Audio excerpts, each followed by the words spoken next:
सुशांत सिंह राजपूत की मौत मिस्ट्री का पर्दाफाश सीबीआई करेगी, लेकिन मौत के 70 दिन बाद नए सिरे से सबूत जुटाना सीबीआई के सामने एक बड़ी चुनौती होगी। इसमें कोई दो राय नहीं, क्योंकि मुंबई पुलिस की लापरवाही की फहरिस्त काफी लंबी है। मुंबई पुलिस ने ना कोई अहम सीन रिक्रिएट किया, न सुशांत के कमरे को सील किया गया और ना ही कोई एफआईआर दर्ज की गई। सबूतों से छेड़छाड़ के भी आरोप लगातार लगते रहे हैं।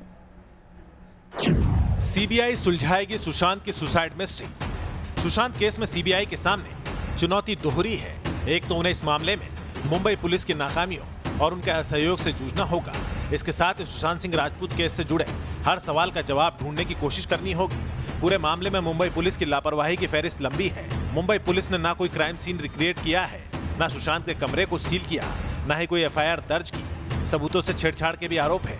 कई सवाल है जिसके जवाब सीबीआई को ढूंढने हैं। सीबीआई को पोस्टमार्टम रिपोर्ट की सच्चाई की जांच करनी है। आखिर नजदीकी अस्पताल की बजाय ऊपर अस्पताल क्यों ले जाई गई बॉडी? कमरे का ताला तोड़ने वाला चाबी वाला कहां है? सुशांत के स्टाफ से सख्ती से पूछताछ क्यों नहीं की गई? ये सारे सवाल हैं जिससे सीबीआई को दो चार होना पड़ेगा। इस केस पर पूरे देश की निगाहें टिकी है, लिहाजा सीबीआई को पूरी सतर्कता के साथ मामले में आगे बढ़ना होगा। जानकारों के मुताबिक इस केस में सीबीआई के शुरुआती कदम इस तरह से हो सकते हैं कि सीबीआई सुशांत के कमरे में क्राइम सीन रिक्रिएट कर सकती है। इसके साथ स्पॉट के डायमेंशन समझने की कोशिश होगी। पोस्टमार्टम विसरा रिपोर्ट पर एक्सपर्ट से चर्चा कर सकती है।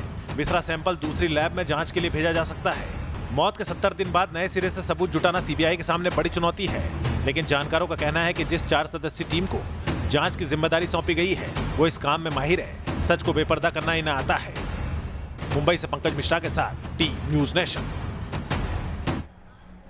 और सुशांत केस की जांच के दौरान एक बड़ा खुलासा हुआ है। न्यूज नेशन को रिया और महेश भट्ट के बीच की बातचीत की एक्सक्लूसिव जानकारी मिली है। व्हाट्सएप पर हुई इस बातचीत के स्क्रीनशॉट से मालूम चलता है कि महेश भट्ट के कहने पर रिया चक्रवर्ती ने सुशांत सिंह राजपूत से रिश्ता तोड़ा था। रिया और महेश भट्ट के बीच ये बातचीत 8 जून की है, जब रिया चक्रवर्ती ने सुशांत का घर छोड़ा था और फिर 14 जून को सुशांत की मौत हो गई थी।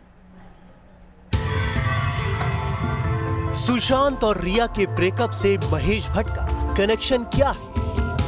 आयशा आगे बढ़ गई है सर। अब पीछे मुड़कर मत देखना। आखिर रिया चक्रवर्ती और महेश भट्ट के बीच रिश्ता क्या है? आप मेरे एंजल हैं। आप तब भी थे और आज भी हैं। तुम मेरी बच्ची हो। मुझे अब हल्का महसूस हो रहा है। क्या महेश भट्ट के कहने पर रिया ने सुशांत का घर छोड़ा? आपने फिर मुझे आजाद किया है। आप मेरी जिंदगी में भगवान की तरह हैं। क्या महेश भट्ट की सलाह पर रिया ने सुशांत से रिश्ता तोड़ा? जो कभी नहीं हो सकता वो करके दिखाओ। सुशांत सिंह की मौत से जुड़ा बहुत बड़ा खुलासा हुआ है। ऐसा खुलासा जो सुशांत की मौत के राज से पर्दा उठा सकता है, जिससे सुशांत की मौत की वजह का पता चल सकता है।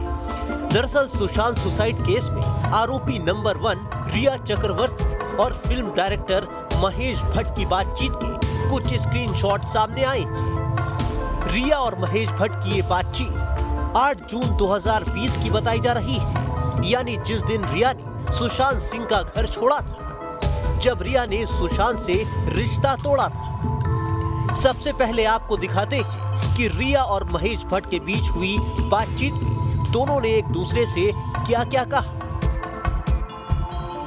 आयशा आगे बढ़ गई है सर, भारी दिल और एक शांति के साथ। आपके साथ आखिरी बातचीत ने मेरी आंखें खोल दी थी। आप मेरे एंजल हैं। आप तब भी थे और आज भी हैं। अब पीछे मुड़कर मत देखना। जो कभी नहीं हो सकता वो करके दिखाओ। तुम्हारे पिता को मेरा प्यार, वो अब खुश होंगे। अब कुछ हिम्मत मिल गई है सर, और आपने उस दिन फोन पर मेरे पिता के बारे में जो कहा था, उससे मैं उनके लिए स्ट्रांग बन गई।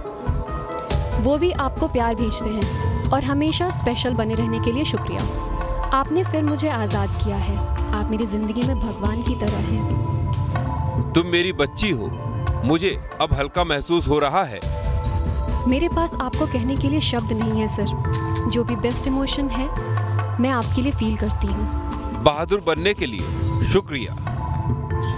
रिया और महेश भट्ट के बीच करीब 1.5 मिनट की बातचीत में रिया ने आगे बढ़ने और आजादी मिलने जैसी बातें कही हैं, जबकि महेश भट्ट ने भी रिया को पीछे मुड़कर नहीं देखने जैसे शब्दों का इस्तेमाल किया है।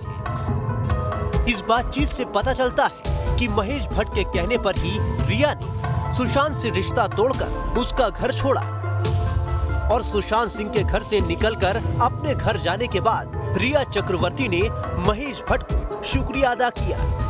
रिया और महेश भट्ट के बीच की ये बातचीत इसलिए अहम है क्योंकि 8 जून को रिया के सुशांत का घर छोड़ने के 5 दिन बाद ही उनकी डेड बॉडी पाई गई थी और बताया गया कि रिया से रिश्ता टूटने के कारण सुशांत ने डिप्रेशन में आत्महत्या कर ली। ऐसे में इस व्हाट्सएप चैट के सामने आने के बाद सवाल उठ रहे हैं कि महेश भट्ट ने रिया को सुशांत से रिश्ता तोड़ने के लिए क्यों कहा?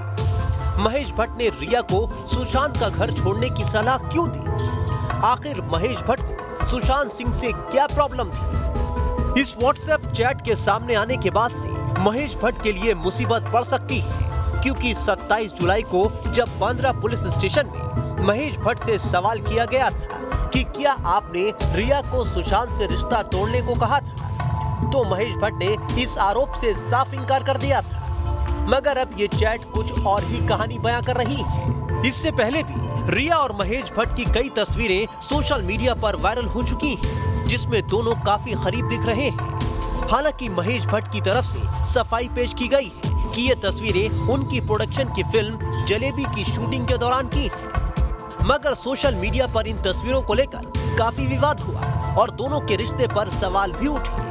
और अब जबकि सुशांत की मौत की जांच सीबीआई के हाथ में सौंपी जा चुकी है, ऐसे में महेश भट्ट के साथ रिया चक्रवर्ती की पुरानी बातचीत का ये स्क्रीनशॉट साफ इशारा कर रहा है कि सुशांत के साथ रिया का रिश्ता टूटने में कहीं न कहीं महेश भट्ट का कोई कनेक्शन जरूर है। उम्मीद की जा रही है कि रिया और महेश भट्ट की बातचीत की ये डिटेल सुशांत सिंह राजपूत की मौत से जुड़ी अहम कड़ियां खोल सकती है और सुशांत की मौत की मिस्ट्री से कई पर्दे उठ सकते हैं। मुंबई से श्वेता घुमसे के साथ टीम न्यूज़ नेशन।